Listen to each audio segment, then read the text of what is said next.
오늘은 교련의 신성함이라는 제목으로 말씀을 드리는데요. 기독교의 가장 큰 복 중에 하나가 하나님께서 우리에게 교돈이라는 복을 주신 겁니다. 왜냐하면 결혼을 통해서 우리가 하나님이 교련의 목적이 뭐냐면 결혼을 통해서 하나님을 알게 하시기 위함이에요. 하나님이 만든 기관이 두 개가 있는데 그게 뭐냐면 교회와 가정이에요. 교회도 중요하고 또 가정도 중요해요.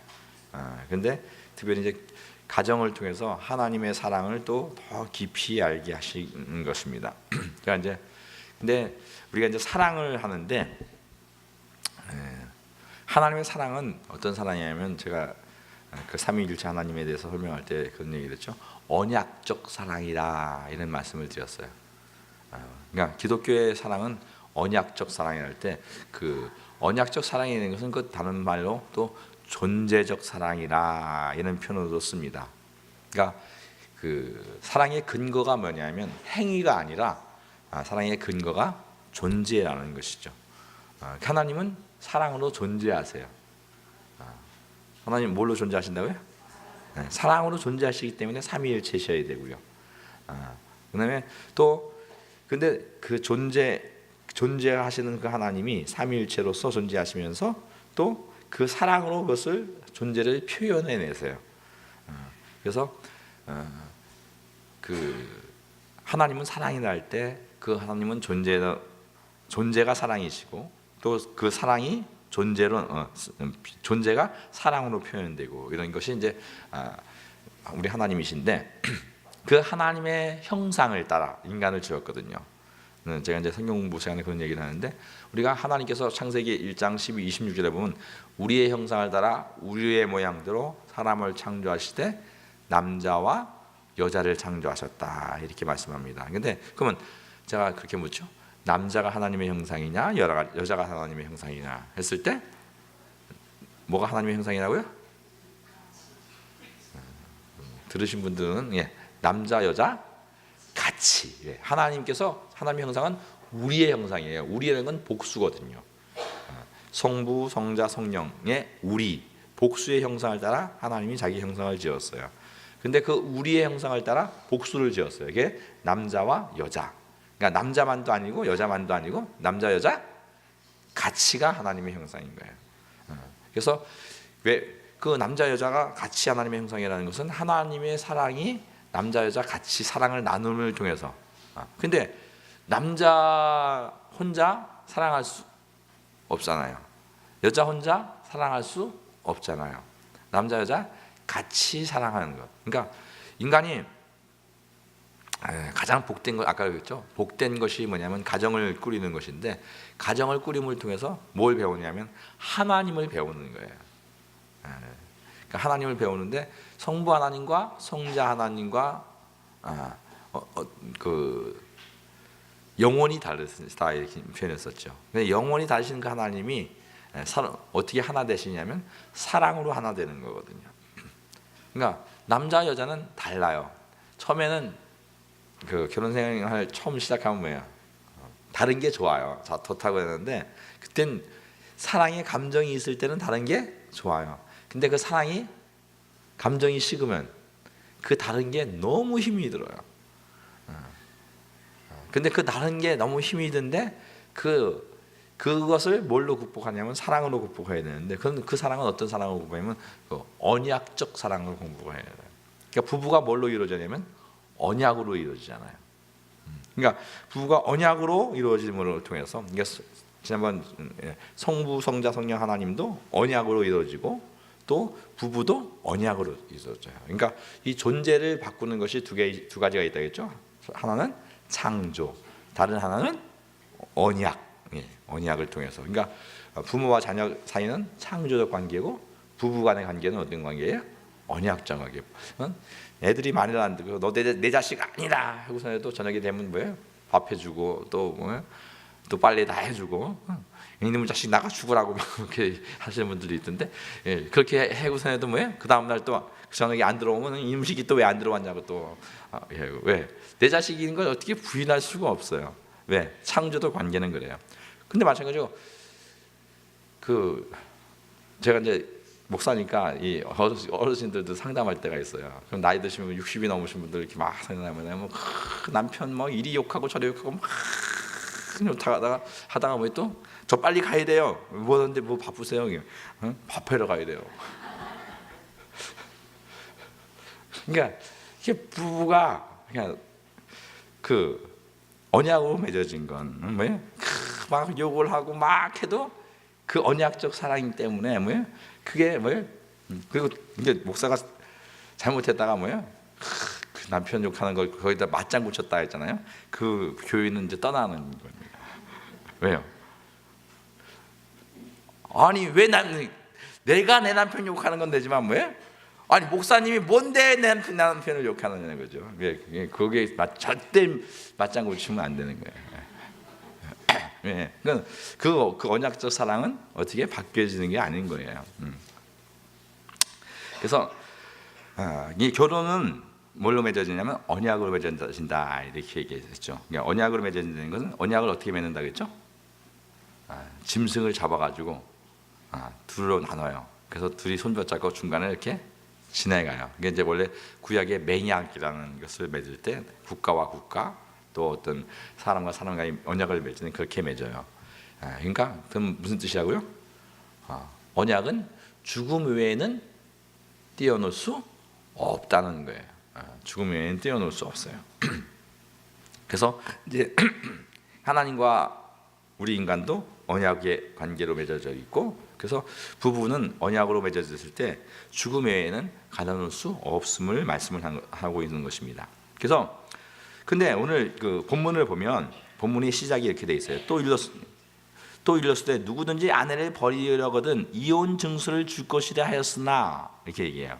이제 또 일렀으되 오늘 본문에 31절에 또 일렀으되 이거 일렀으되는 누가 이루는 거예요?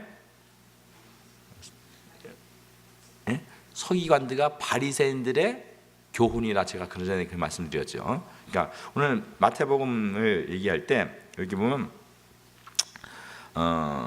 지난번에도 말씀 옛사람이 말한 바 이런 말이라든지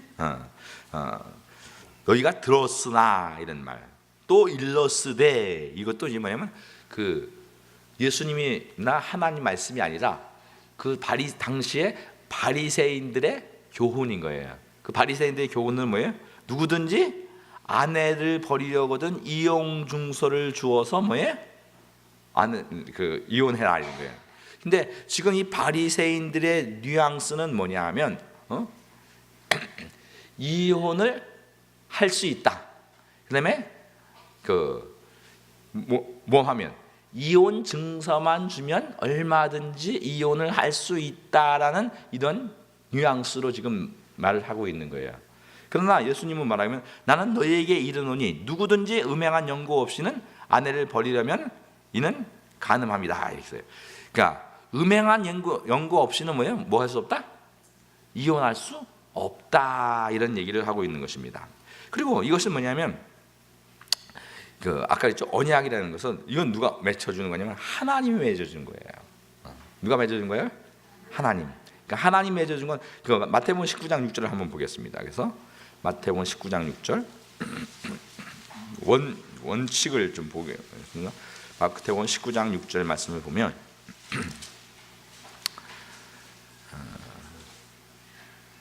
(5절) 6절을 봅니다. 시작. 말씀하시기를 그러므로 사람이 부모를 떠나서 아내에게 합하여 둘이 한 몸이 될지니 한 것을 읽지 못하였느냐.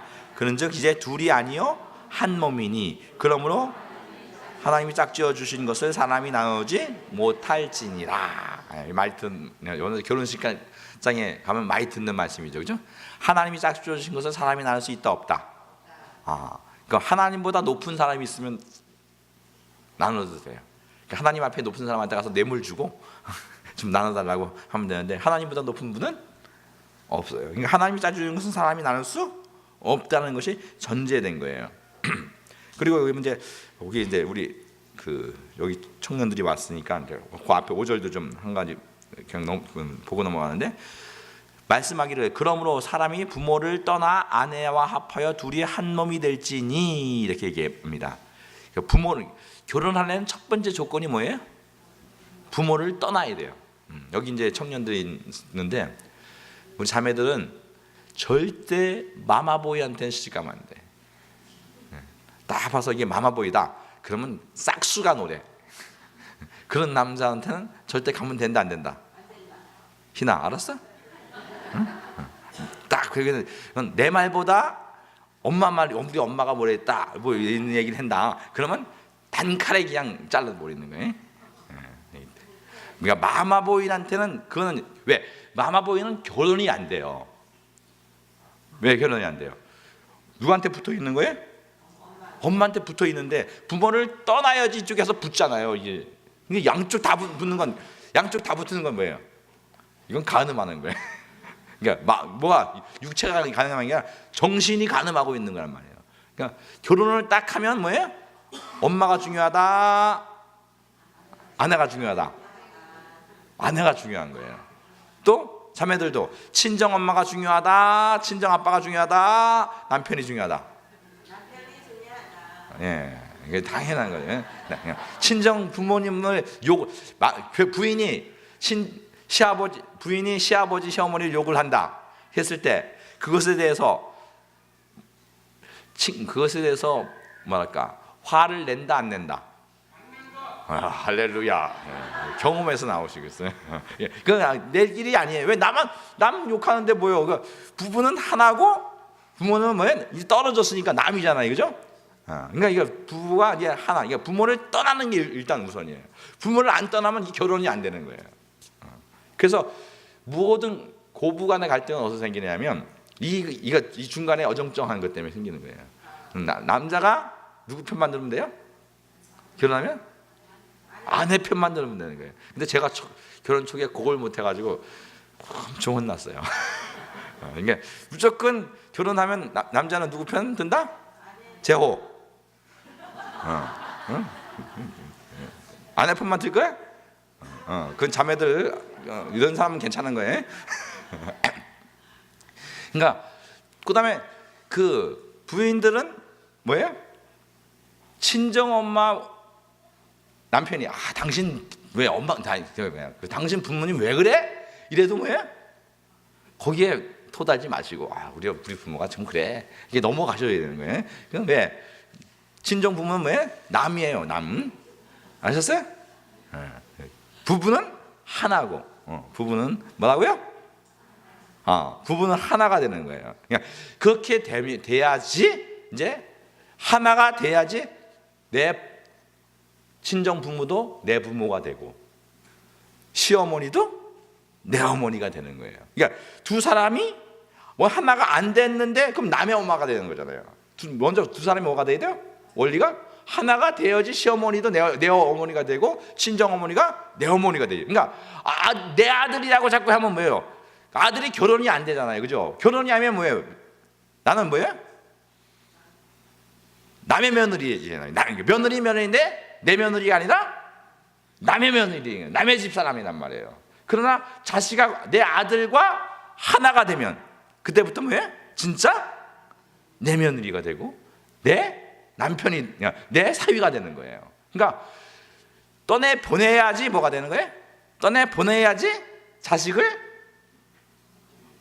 얻는 거란 말이에요. 아들을 얻고 딸을 얻는 것이 되는 거예요. 근데 이걸 안 보내니까 둘이 뭐예요? 내가 잡고 있으니까 거기에 연합이 안 되니까 뭐예요? 둘이 싸우면 뭐예요? 둘이 안 맞으면 둘이 하나가 안 되면 뭐예요? 며느리는 영원히 남의 자식인 거예요. 그다음에 또 사위도 둘이 안 맞으면 영원히 남의 자식인 거예요. 오늘 찬양한 기타 멋있게 치신 우리 강 집사님 보니까 우리 오 집사님을 어머니라고 사위인데도 그렇게 잘하시더라고요. 그러니까 뭐냐면 왜 부인하고 하나가 되면 뭐예요? 그 장모님도 어머니예요. 친어머니인 거예요. 근데 이걸 내 자식이라 연합이 안 되게 만들어보면 안 되는 거예요. 그러니까 자식 잘못되는 건 뭐예요? 다 누구 책임이에요? 그럼 시어머니 책임인 거예요. 그러니까 떠내 보내세요. 떠내 보내시고 또 딸도 옛날에 옛날 어르신들 넌 그 집 귀신이다 그러게. 예수 안 믿는 사람들은 다 귀신 되니까 거기서 죽으라는 말인데, 그러나 오늘 예수 믿는 사람은 뭐예요? 또 마찬가지예요. 원래 원리가 그런 거예요. 그래서 연합되는 것, 부모를 떠나서 연합되는 것. 근데 하나님이 짝지어 주신 거예요. 그래서 이 연합됨으로 말미암아 새로운 창조가 일어나는 거예요. 뭐가 일어난다고요? 그래서 가정은 뭐예요? 부모로 결혼을 하면 결혼하고 나서 부모 덕을 할 거고, 뭐 왜 유산이 뭐고, 그러니까 결혼을 딱 하는 순간부터 뭐예요? 새로운 가정이란 말이에요. 독립된 가정이에요. 근데 부모한테 뭐 유산 뭐 얘기하고 그러는 건 뭐예요? 그건 모르는 거예요. 부모님이 아무리 못 날아줘도 결혼했으면 뭐예요? 이제 독립된 거예요. 독립된 거. 객체란 말이에요. 그래서 남자가 능력이 없어도 책임을 지려고 하고, 또 각자 그 책임을 져야 되는 거예요. 그 둘이 같이 책임을 져야 돼서 새로운 독립체, 새로운 가정이 창조되는 거예요. 언약을 통해서. 그렇게 되는 것을 말씀을 하고 있어요. 그래서 하나님이 짝지은 것을 사람이 나누지 못하는 것을 말씀하는데, 오늘 바리새인들은 거기다가 뭐예요? 이혼 증서를 주면은 뭐 할 수 있다? 이혼할 수 있다 얘기하는 건 뭐예요? 본래 하나님의 원리에서 어긋난 거예요. 그래서 이 성경에서 언약은 죽음으로밖에 깰 수 없는, 심지어 죽음도 그 언약은 깰 수 없는 거예요. 그래서 여기 보면, 근데 왜 바리새인들은 이렇게 얘기하는가? 이게 모세 율법에서 이제 그렇게 얘기를 해요. 예, 우리가 한번 보겠습니다. 신명기 24장 1절부터 4절 말씀을 한번 보겠습니다. 신명기 이렇게 했다 빨리 좀 보겠습니다. 신명기 24장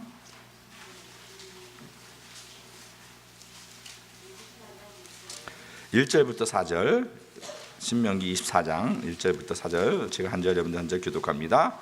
사람이 아내를 맞이하여 데려온 후에 그에게 수치되는 일이 있음을 발견하고 그를 기뻐하지 아니하면 이혼 증서를 써서 그 손에 주고 그를 자기 집으로 보낼 것이요.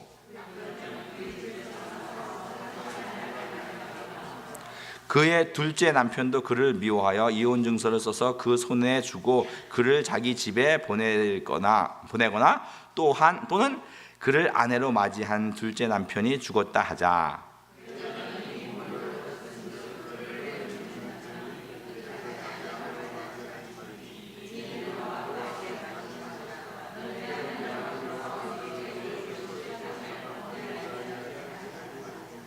예, 여기 보면 그 당시에 이제 사람이 아내를 맞이했는데 그에게 뭐예요? 수치되는 일이 발견되고 그를 기뻐하지 아니하면 이혼 증서를 써줄 것이다 이렇게 얘기했는데, 여기서 수치되는 것, 어떤 부족한 것이 있다는 것은 사실 이제 이건 간음의 문제가 아닌데, 뭐냐면 이 성경의 유대인들에게 있어서는 그 사상이 뭐냐면 이 메시아 사상이 있어요. 여인들은 반드시 뭘 해야 되냐면 자식을 낳을 수 있어야 돼요. 근데 우리나라도 그렇죠. 옛날에 자식을 못 낳으면 뭐예요? 소박감이었잖아요, 그죠? 근데 유대인들에게서, 왜냐면 그 유대인들이 여인이라고 할 때 예수님이 누구의 후손으로 나온다고요? 여인의 후손. 그러니까 유대인에게서는 자기 배에서 누가 나온다? 메시아가 나온다는 이런 사상이 있는 거예요. 그런 믿음이 있어요. 근데 애를 못 낳아요. 그러면 우리 태에서 혹시 메시아가 나올 때는 그런 소망이 있어야 되는데, 그런데 얘기를 못 나면 뭐예요? 그것이 이혼 사유가 될 수 있었던 거예요. 그런데 그런 특수한 이혼 사유가 있으면 뭐예요? 이혼 증서를 써주라 이런 얘기예요. 그리고 이혼을 하라는 얘기인데, 근데 왜 이런 얘기를 하냐면 당시에 당시 상황은 어쩌면 이 모세가 출애굽할 때 그 상황은 이방인들에게서 여러 가지 이방인이 함부로, 그러니까 여인들을 함부로 다루고 또 여인들을 함부로 무시하고 그랬던 상황이기 때문에 당시에는 여자의 권리가 없어요. 여권이 없어요. 지금은 여자분들이 지금은 이제 50 넘어가면 한국 사회에서도 그냥 남자가 왜 경기를 하잖아요, 그죠? 여러분들 한마디 하면. 그런데 모세 시대 때는 어땠냐면 뭐 여자는 남자가 그냥 데리고 살다가 마음에 안 들면 그냥 뭐예요? 그냥 막 버리는 시대예요. 그러니까 뭐예요? 그건 합당하지 않단 말이에요. 그래서 하나님이 뭐예요? 이제 이혼을 하려면 뭐예요? 합당한, 아기를 못 낳는다든지 뭐 어떤 그런 특수한 그런 일이 그런 상황이 있으면 조건이 있어요. 그런 부정한, 불결한 그런 일이 있어야지 버리지. 정상적으로 뭐 아기도 잘 낳고 또 뭐 집안 살림도 잘고 시어머니 살림도 잘 모시는데 지 마음에 안 든다고 그냥 다른 여자 얻으려고 그냥 이렇게 버리면 안 되는 거야 말이에요. 그건 불법이라고요. 합당한 사이. 그런데 막 버릴 수 있었는데 이혼 증서를 써준다 이렇게 하면 뭐예요? 이게 쉬워요, 어려워요? 그리고 이혼하려면 뭐가 있으면 증인이 있어야 돼요. 불결하다는 것, 그게 합당하지 않다는 증거가 있어야 돼요. 그러니까 어떤 문서를 쓰려면 뭐가 있어야 돼요? 증거가 없으면 이혼서를 쓸 수 있어요, 없어요? 없어요. 그렇기 때문에 그러면 이게 이혼을 장려하는 거예요? 막 버리다가 그냥 이혼을 억제하는 거예요? 그러니까 이건 당시의 여인들의 여권을 뭐예요? 보호하기 위해서 어떻게 하는 거예요? 여인을 보호하기 위한 이혼을 억제하는 기능이지, 그 뜻이 정신이 이혼을 억제하는 것이지 이혼할 수 있다 이게 아닌 거예요. 무슨 말인지 아시겠어요? 예. 그래서 오늘 그 보면 마태복음 19장 3절부터 아까 봤던 데를 다시 한번 돌아가서 마태복음 19장을 한번 다시 봅니다. 다시 돌아가서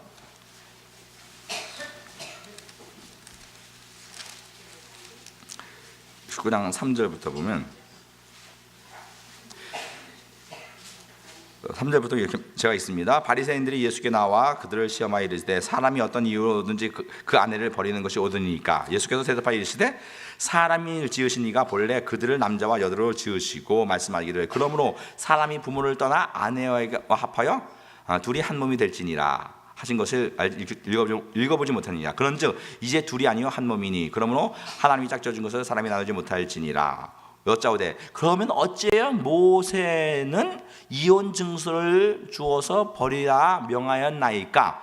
예수께서 이르시되 모세가 너희 마음이 완악함 때문에 아내를 버림을 허락하였거니와 본래는 그렇지 아니하니라. 내가 너희에게 말하노니 누구든지 음행한 이유 외에는 아내를 버리고 다른 데 장가드는 것은 뭐예요? 뭐 하는 거다?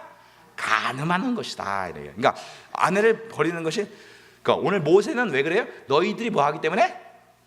악하기 때문에 악은 가만 내버려 두면 법이 없으면 뭐예요? 점점 더 이게 확산되고 폭발한단 말이에요. 그래서 이혼 증서를 써서 합당한 이유 때만 뭐하라? 이혼할 수 있다. 그러나 합당한 이유 없이 그냥 함부로 버리는 것은 안 된다. 그 당시에 사람들이 악하기 때문에 그걸 억제시키는 그것을 한 거예요. 근데 아까 신명기에서 또 그런 얘기했죠. 또 시집을 가다가 돌아와서 다른 남자에 갔는데 다른 남자도 죽었어요. 죽었는데 뭐예요? 사람이 뭐예요? 부관이 명관이라고 뭐예요? 지나 보니까 뭐예요? 옛날 그 부인이 뭐예요? 더 좋은 것 같아요. 그러니까 다시 시집 갔다가 온 거 뭐예요? 다시 살 수 있다 없다. 예. 함부로 이혼이라는 것을 함부로 경히 여기지 말라는 거예요. 결혼 생활을 아주 중히 여기고 이것을 쉽게 결정하지 말라 이런 얘기를 하는 거예요. 다시 회복되는 것은 안 된다. 다른 여자에게 갔다. 그러니까 우리가 이혼했다가 아직 결혼 안 한 사람이 있으면 안 했을 때는 다시 이렇게 회복하는 건 돼요. 근데 다시 다른 사람에게 갔다가 그러면 뭐예요? 이건 안 되는 거예요. 왜? 그건 결혼을 경히 여기는 것이기 때문에 그것은 회복이 안 되는 거예요. 왜? 그렇게 하면 또 간음하는 거예요. 그럼 무질서해지는 거예요. 그렇기 때문에 그것은 안 되는 것이고. 근데 오늘 여기서 또 뭐라고 예수님이 뭐라 그러냐면 간음한 것은 뭐예요? 음행한 이유 외에는 아내를 버리고 다른 데 장가드는 자는 간음합니다. 근데 뭐 하는 사람? 음행한 것은 예수님이 또 이혼을 허락을 하세요. 이혼을 하라는 게 아니라 허락을 하세요. 왜 그럴까요? 이거 간음은 뭐냐면, 예를 들어서 예를 드는 겁니다. 저희 집사람이 하고 있는데 제가 다른 사람한테 이렇게 관계를 맺어요. 그럼 뭐예요? 그러면 셋이 하나에 묶일 수는 없잖아요, 그죠? 그럼 여기의 관계가 뭐예요? 이쪽 사람하고 관계가 되면 뭐예요? 원래 관계가 뭐 하는 거예요? 끊겨지는 거란 말이에요. 음행은 원리상 이미 뭐 한 거예요? 원리상 이미 그러니까 이혼이 된 거예요.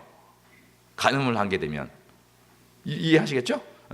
그렇기 때문에 예수님은 그 원리상 이미 그렇게 됐기 때문에 그것은 또 허락을 하시는 거예요. 그러나 이것은 허락하는 것이 그것도 뭐예요? 이혼 하라가 아닌 거예요. 왜냐하면 사람이 살다 보면 이렇게 우리 남자들이 그런 상담하다 보면 실수하는 경우가 있어요. 내가 죽을 죄를 졌다고 잘못했다고 그러면 뭐예요? 그건 용서해 주시는 거, 같이 사시는 게 더 좋은 거예요. 왜? 책임 문제가 있어요. 책임 문제. 왜냐하면 죄를 덮어주고, 요한복음 9장에 보면 간음한 여인이 오죠, 그죠? 그래서 예수님이 뭐라 그래요? 용서해 주세요. 넌 죽여야 된다고 돌려 쳐 죽여요. 용서해 주신다고요. 어쨌든 이제 이미 벌어진 일을 했을 때, 이런 이미 벌어졌을 때 어떤 그 원리가 그러니까 우리는 원리 면에서 어떤 것이 더 그 연합의 강함이 있는 거예요. 책임. 그러니까 이것이 어떻게든지 만들어가고 어떻게든 죄가 확산되지 않는 방향으로 이것을 만들어가고 세워져가는 그것으로 가야 돼요. 저는 이제 중국에 있으면서 중국 사회가 되게 문란해요. 우리나라는 우리나라도 요즘 이제 이혼율이 많이 높아졌는데 중국은 훨씬 높아요. 이번에 저희 이제 지난주에 이제 어떤 원장 목사 그 나이가 젊은데도 맨날 저한테 전화해서 뭐 선생님 우리 교회 이런 상황은 어떻게 처리해야 되냐고 맨날 이렇게 상담할 때가 많아요. 왜? 그냥 이 중국 사회는 가정이 너무 문란해요. 가정 깨지는 게 보통이 아니고 교회 거의 반수가 거의 이혼한 것 같아요. 그러니까 그렇게 중국 상황이 그래요. 그러니까 그래서 그런 상황이 있을 때, 뭐냐면 제가 이제 그 중국에 있을 때 상황인데 그 왕자매라는 사람이 있었는데 그 남편이 70이 가까이 되는데 돈이 많아. 그러니까 이게 첩을 줬어요. 첩을 주니까 이제 뭐예요? 근데 그 첩이 그 자기 딸하고 나이가 비슷해. 그리고 근데 그 아이가 그 사람 아이를 낳아가지고 초등학교 막 이제 초등학교 그 당시에 초등학교 1학년 이제 막 들어갈 나이가 됐어요. 근데 제가 이제 이 왕자매는 예수 믿으니까 어떻게 나고 막 상담하고. 근데 그럴 때 제가 그렇게 상담을 합니다. 뭐냐면 가장 약자가 누구냐? 가장 불쌍한 자가 누구냐? 누가 제일 불쌍할까요? 그 아이가 제일 불쌍해요. 그 다음에 그 여인이 불쌍해요. 30살밖에 안 되는 사람이 70대 노인하고 살고 그건 얼마 있다 죽잖아요. 그럼 그 책임 누가 질 거예요? 그러니까 이미 나이 드신 분들은 그냥 그런 약자를 보호하는 입장에서 어떻게든지 세워가려고 하는, 사람을 보호하고 사람을 세워가는 그 정신이 중요한 거예요. 사람을 살리는 방향으로 가야 돼요. 근데 지금 바리새인들 같은 건 뭐 어떻게든지 뭐예요? 죽이고 깨는 방향으로 가는 거예요. 원수 맺고 어떻게든지 무너뜨리려고 하고 그냥 그 속에 있는 분노, 이 죄를 품어내는 방향으로 가려고 한단 말이에요. 그러나 성경의 원리는 어떻게든지 세워가고 어떻게든지 만들어가고 어떻게든지 용서하고 어떻게든지 가정을 세워가고 자녀들을, 여러분들 보세요. 제가 이제 상담을 하다 보면 이제 어떤 경우가 있냐면 그 자녀들의 그 정신적인 충격이 뭐냐면 부모가 이혼할 때 자식이 얻는 그 충격은 뭐예요? 전쟁터에서 전우가 옆에서 총에 맞아 죽을 때 그 충격과 같고요. 그 다음에 죽음에 직면했을 때 어떤 그런 충격과 같대요. 그러니까 어떻게든지 그것을 막는 방향으로 가야 되는 거예요. 그래서 세워주는. 그러나 우리가 그러면 이혼한 분들은 어떻게 하냐? 그러면 그것을 뭐예요? 아까 얘기했지만 어떻게든 다시 회복하고 세워주는. 그러나 그 회복하는 것도 이미 다른 사람한테 간 사람, 그건 회복이 안 되잖아요, 그죠? 그러나 그런 것을 때 어떻게든지 내가 책임을 지는 방향으로 그렇게 가는 것으로 얘기를 하고 있는 것입니다. 그래서 마태복음에서 말씀하신 건 모세의 율법은 인간이 완악하기 때문에 그 이혼을 허락하는 것이지 절대 이혼이 되는 것은 아니다는 것입니다. 아멘. 예, 그래서 음행한 것도 그 이혼의 사유가 안 되는 것이고, 그러면 그다음에 이제 이혼의 문제에 있어서 우리가 이제 그 결혼이 되는 것이 아까 그랬죠. 결혼은 하나님이 우리에게 주신 가장 큰 뭐예요? 축복이란 말이에요. 왜 축복이냐 하면 그 결혼을 통해서 뭘 배워요? 하나님의 사랑을 배우는 거예요. 결혼을 통해서 뭘 배운다고요? 하나님의 사랑. 그러니까 우리의 인간이 가장 큰 축복은 뭐냐면 하나님이 왜 우리를 이 땅에 태어나게 하시고 이 땅에서 우리가 하나님이 우리를 부르신 목적이 뭐냐면 결국은 하나님의 형상의 완성이거든요. 하나님 나라의 완성이란 말이에요.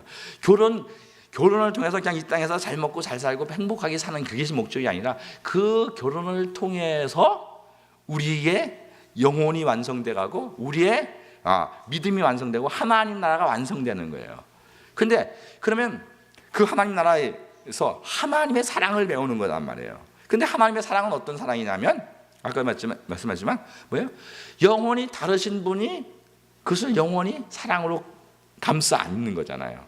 그러면 결혼하면 시간이 지날수록 저희 경험으로는 아마 대동소이할 텐데 결혼 한 3년까지는 그래도 어느 정도 긴 사람들이 한 3년이 허니문인 것 같아요. 빠르면 저 같은 경우는 일주일인데 그러니까 제가 결혼 한 7년까지는 참 많이 이렇게 다툼이 있었던 것 같아요. 안 맞아서. 왜냐하면 이 성격이 다르고 이 음악 그 예술을 하는 사람과 이과 사람이 만난다는 게 쉽지 않더라고요. 이게. 그러니까 근데 그런 만남을 통해서 뭐냐면 내가 깨지고 그러면 나와 다른 사람을 내가 받아들이는 그 연습이 돼요.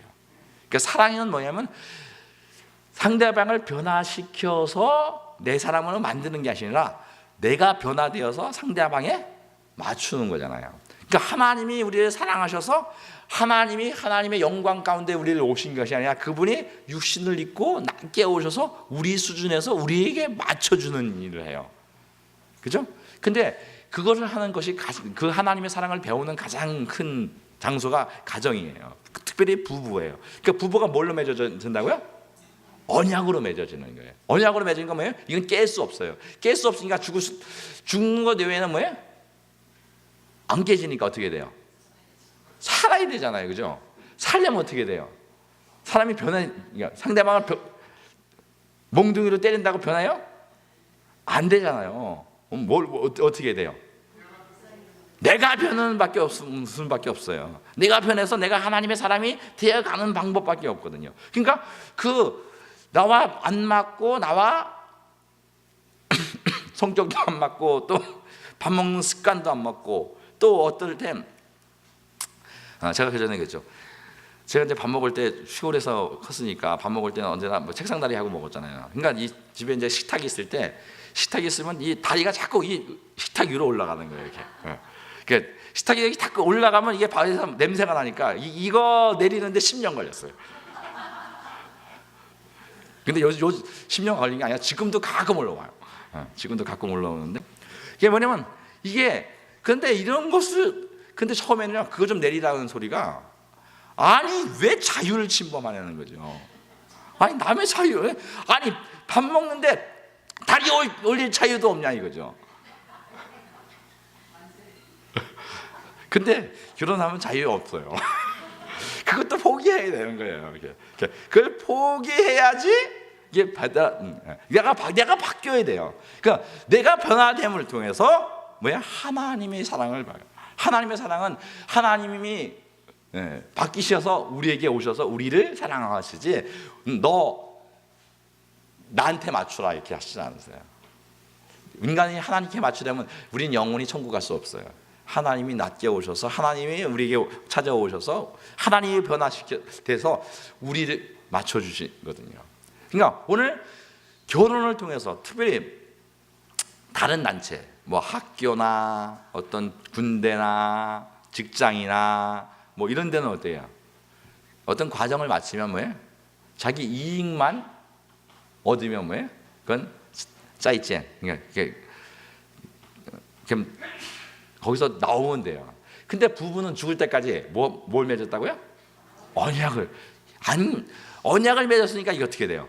깨질래야 깨질 수가 없어요. 그러니까 살아야 되잖아요. 그죠? 살려면 어떻게 돼요? 역시 민한기 집사님 부인은 되게 행복하시겠어. 내가 변해야 되는 거예요. 그러니까 그 결혼이라는 그 과정을 통해서 내가 변함으로 뭐예요? 하나님의 형상을 완성해 가는. 그런데 그것이 내가 변화하면 될수록 성화돼 갈수록 정말 복돼요. 요즘은 저 같은 경우도 이제 제가 95년도에서 그러니까 23년 정도 되니까 참 이제 좀 맞는 것 같아요.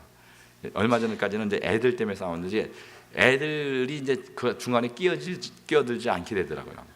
왜냐면 처음에는 이제 부모님들 어쩌고저쩌고 하면 열이 받았었고, 그다음에 이제 애들이 그 부부 사이에 이렇게 자꾸 끼잖아요. 근데 그것이 지나가니까 자녀가 부부 사이를 끼어들지 않게 되더라고요. 그래서 그 애들보다 부인보다 자식보다 부인이 중요하고 자식보다 남편이 중요해지게 되면 그러면 뭐예요? 그게 이제 점점점 하나가 되는 거예요. 그래서 그 모든 환경 속에서 내가 변화돼서 하나가 되어가서 결국 하나님의 형상이 완성되어 가는 그 일이 이루어져 가는 것입니다. 그래서 오늘 결국은 우리의 신앙 속에서 신앙은 뭐냐면 언약은 깰 수 없다. 다른 말로 이 언약을 깰 수 있다 여기는 것은 뭐냐면 우리 구원이 뭘로 이루어져요? 언약으로 이루어진단 말이에요. 그러니까 구원이 언약으로 이루어지기 때문에 뭐예요? 언약으로 이루어지기 때문에 만약에 언약이 깨질 수 있기 때문에 구원도 취소될 수 있다는 어떤 그런 말이 돼요. 그러나 우리가 이제 정말 믿음을 가지면 그 언약으로 이루어지는 우리 구원은 깨질 수 없고 또 부부가 깨질 수 없고, 그러나 우리가 이제 현실 속에서 이 세상의 모든 기관들은 불완전해요. 불완전할 때 부부가 이렇게 어떨 때 이렇게 깨어진 경우가 있어요. 그러나 그런 모든 깨진 그런 부분들도 하나님은 그것 때문에 우리가 아파요. 스스로 아픈 거예요. 여러분들 이제 어떤 가정에 이런 문제가 생긴 사람들은 자신이 가장 아파요. 그래서 참는 것이 오히려 그것이 좋을 수 있고요. 그러나 그럼에도 이 땅에 사는 동안 뭐냐면 여러 가지 약한 부분들, 그런 것이 이제 우리가 결국은 하나님 나라의 완성을 위해서 내가 점점 더 되어가는. 그래서 우리가 이제 이 땅에서 행복을 추구하면 어떤 면에서 하나님 나라에서는 손해를 볼 수 있어요. 내가 그것을 포기하고 내 행복을 포기하면 그것이 뭐예요? 시간이 점점 쌓이면 나이가 들면 뭐예요? 그것이 우리에게 가장 큰 복으로 은혜로 오게 되어 있습니다. 여러분들 모두가 정말 우리 여러분들 자녀들을 교육할 때 정말 이 결혼을 통해서 하나님은 완성이 되는 거예요. 제가 이제 농담 삼아 짐단 섞인 농담이었는데 결혼 누가 하고 어떤 사람하고 아무나, 저는 아무나고 하라고 그렇게 농담하고 했는데, 그래서 내가 그런 얘기냐면 제 경험에서 오는 것인데 뭐냐면 어떤 그 신앙의 성숙에 의해서 아무나 한다는 건 뭐예요? 나하고 별로 안 맞는 사람하고 결혼할수록 신앙에 그 심도가 있어져요. 왜요? 안 맞는 사람을 맞추려면 기도해야 되고요, 몸부림을 쳐야 되고 참아야 되고 이를 부들부들 깔아서 임플란트 다 해야 돼. 그러니까 그건 어떤 면에서 인간적으로는 어떤 면에서 힘들 수 있지만 정말 천국 갔을 때는 그런 사람이지. 그리고 그런 사람들이 그러니까 그렇게 성숙된 사람들이요, 나중에 그 나이가 들고 그러면 많은 사람을 품을 수 있는 그 가슴을 갖게 돼요. 그리고 믿음의 그 품을 갖게 돼서 사람들이 어렵고 힘든 사람들, 나도 옛날에 그랬는데 조금 더 참아봐, 내 상황은 이랬어, 그런 내용에 우리 요즘 젊은 사람들 얘기하는 그런 건 어떤 면에서 우리 60대고 70 넘으신 어르신들이 계신데, 제가 이제 젊은 사람이 있는 얘기해서 죄송한데, 그분들이 겪은 건 저희 세대에 겪은 것보다 훨씬 아프고 훨씬 힘들고 그랬어요. 그렇지만 그분들의 그런 아픔들을 통해서 사실 우리 보세요, 요즘 젊은 세대들의 그 믿음이 막 열정이 있다고 하는데 그 믿음의 실력이 그분들만 못해요. 어떤 이 믿음이라는 것이 어떤 세상적으로 뭐 일 많이 하고 그러는 것이 아니라 정말로 그들을 통해서 그 하나님의 말씀을 순종하고, 그래서 그 가족을 지키기 위해서 내가 헌신하고 내가 손해보고 내가 아파했던 그 모든 그것으로 인해서 자식들이 복을 받고 자식들이 정말 은혜를 누리는 거거든요. 그러니까 여러분들 이제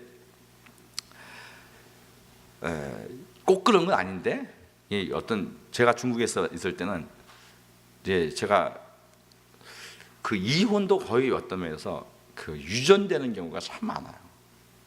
네.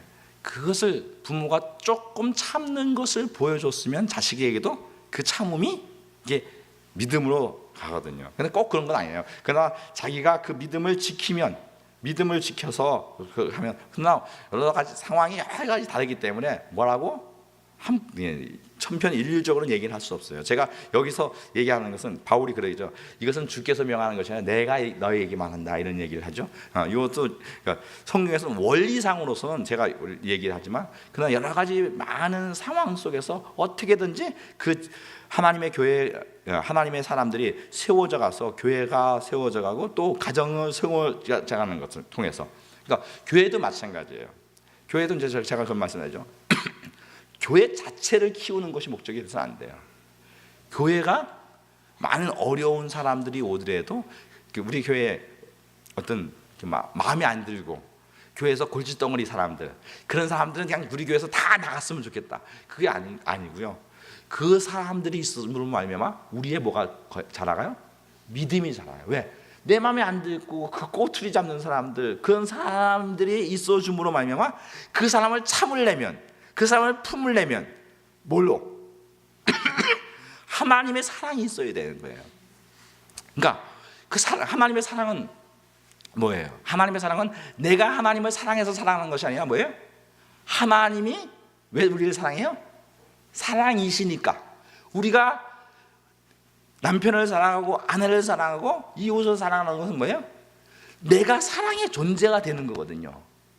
내가 하나님의 형상이 회복되어서 상대방이 나를 미워하고 내 마음에 안 듦에도 불구하고 내가 그 사람을 사랑해 주는 거거든요.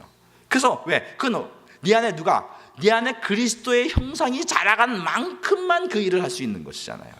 그러니까 오늘 결혼을 통해서 이 안에 그리스도의 사랑이, 그리스도의 형상이 자라가는 그것을 우리가 배우게 되는 거예요. 그러니까 아까 아무나 결혼하면 뭐예요? 그 안에 하나님의 사랑을 깊이 알 수 있고 하나님의 사랑을 깊이 경험할 수 있고 하나님의 사랑의 그 깊이가 우리 안에 필요해지는 거예요. 할렐루야. 여러분들 우리가 정말 그 하나님이 결혼이라는 것을 통해서 내가 하나님의 사랑의 그 깊이 속으로 집어넣으시려고 하는, 그래서 천국 갈 때 인생을 그냥 편하게 살다 죽는 거, 그거는 저주예요. 그러니까 요즘 젊은 친구들, 여기 젊은이들 왔는데 난 편하게 살려고 그냥 결혼 안 하겠다, 그건 뭐라고? 저주야, 저주. 반드시 결혼해. 아멘? 청년들 희나 왜 아멘 안 해? 반드시 뭐라고? 결혼. 왜? 결혼은 뭐라고? 복이고 결혼이 하나님의 형상을 이루는 가장 귀한 통로인 거예요. 근데 요즘 마귀는 뭐예요? 마귀가 왜 이 시대에서 결혼 못하게 바쁘게 만들고 경제적인 어려움 가운데 이렇게 만들어서 뭐예요? 그러니까 요즘 그 쾌락으로 이 세상을 농락을 하잖아요. 시편에 보면 뭐예요? 고난 받는 것이 내게 유익이다. 결혼하면 고난이 있어요. 어려움이 있어요. 그러나 그 어려움이 있는 만큼 뭐가 있어요? 영광이 있고요. 결혼을 하는 만큼, 결혼해서 그 고난 당하는 만큼 하나님의 형상의 완성이 있고요. 그 영광스러운 복이 많은 거예요. 저는 여러분들 자녀들 결혼시키는 것은 뭐예요? 야, 너 그냥 편하게 살라. 그건 뭐예요? 자녀를 저주하는 거예요. 자녀가 얻을 수 있는 하늘의 그 영광과 그 복과 그 생명을 빼앗아 버리는 거라고요. 여러분들이 그래서 그러나 뭘 신앙의 원리를 가르쳐 주시고 정말 그것이 하나님이 우리에게 주신 얼마나 큰 복인 줄 알게 하셔서 정말로 우리가 주님 오시는 그날, 주님 오시는 그날 정말 영광스럽게 주님을 뵙고, 어차피 이 세상 얼마나 즐길 거예요. 여러분들 여기 많이 살아도 100년, 조금 요즘 뭐 100세 시대다 그래서 조금 더 살 수 있을지 몰라요. 그러나 영혼에 비하면 그것은 뭐예요? nothing이에요. 아무것도 아닌 거예요. 그러니까 오늘 우리 영혼이 영원히 하나님 앞에 갔을 때 영광스럽게 될 것을 소망하고, 그 영광스럽게 될 그것을 소망하고 사는 것이 그게 예수 믿는 사람이거든요. 근데 마귀는 우리가 받을 그 영광을 빼앗기 위해서 결혼하는 거 그냥 포기하게 만들고, 또 이 세상 바쁘게 만들고, 또 돈이 없어서 또 뭐야, 돈이 없으니까 결혼 못한다, 집 사야 된다, 뭐 나이가 들어서 어느 경제적인 어떤 어느 수준을 이뤄놔야지 결혼을 한다, 이렇게 개념을 세상 개념으로 삼는다고요. 사실 여기 60 넘으신 어르신들 결혼할 때 다 지난번에 아마 이장로님 계셨던 것 같은데 그 학고방에서 뭐 사과 깨짝 갖다 놓고 뭐 이렇게 그렇게 결혼 생활하신 분들이 여기 태반이시잖아요. 안 그러세요? 그러니까 다 아파트, 첫부터 아파트 사고 뭐 그런 데서 결혼하신 분 정희숙 권사님밖에 없을 것 같아. 그 아파트가 아니라 거기는 그냥 집에 들어가서 사셨으니까. 그러나 다들 힘들게 살았지만 뭐예요? 지금 그런 모든 과정을 통해서 뭐예요? 복이 되잖아요. 성숙이 되고 은혜가 되고. 근데 보세요, 나이가 들어서 70, 60쯤 되면 혼자 사는데 걔하고만 살라고 생각을 해보세요. 부모님들 다 돌아가시고 걔하고 사는 그런 인생, 얼마나 불쌍한 인생이 돼요. 정말 참 부부가 또 결혼을 해야 뭐가 있어요? 자식이 있잖아요. 자손이 있잖아요. 그러니까 우리가 그 아이들 키울 때 아이들이 3살 때까지 모든 효도를 다 한다 그러잖아요. 왜? 그때 아이들 크고 그러니까 그것을 누구만 누려요? 부모가 된 사람, 결혼한 사람만 누리는 거예요. 그리고 그다음에 제가 보니까 여기 손주들 계신 분들 보니까 교회 손주들 보고 뭐예요? 제가 볼 때는 별로 안 예쁜데 내 새끼라고 어떻게 예뻐하시는지 그 기쁨을 누가 누릴 거예요? 근데 예? 그러니까 그 결혼한 사람만 누릴 수 있는 복, 이 땅에서 누릴 수 있는 그런 복을 왜 이 땅에 그냥 잘 먹고 잘 사는 썩어질 세상적인 하나님이 주신 그 복을 자식들에게 못 누리게 한다는 건 그건 아닌 거죠. 우리가 정말로 결혼한 신령한 하나님이 주신 우리의 복, 그러니까 결혼이 그런 것, 그러니까 어떤 이혼에 관한 것, 이 세상이 너무 악해서 그렇게 된 상황이라도 어떻게든 다시 회복하고 만들어가고 또 그것을 아름답게 세워가는, 그래서 우리가 하나님의 사랑, 근데 그런 모든 과정을 통해서 하나님의 사랑을 배우고 누리고 느끼고 또 그 하나님의 영광을 펼쳐내는 복된 우리 청학교회 성도님들 되시길 예수님으로 축원합니다. 기도하겠습니다.